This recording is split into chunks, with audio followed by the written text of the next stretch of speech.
This message is unique to the Vectric software in the sense that it has nothing to do with the software, but rather it's where you've chosen to save the toolpath that is the problem. So let's take a look. I create a circle and I want to create a simple profile toolpath using the normal settings or whatever is decided, and I hit calculate. So far so good.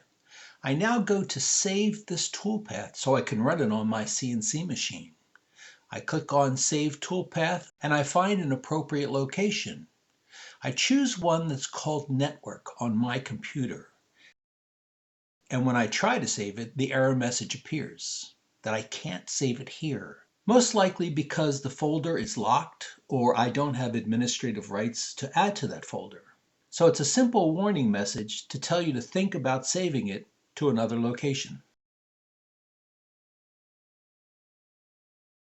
Thanks for watching. If you're finding this helpful, please subscribe to the channel so you don't miss future videos.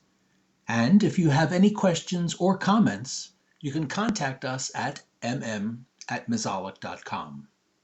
Enjoy!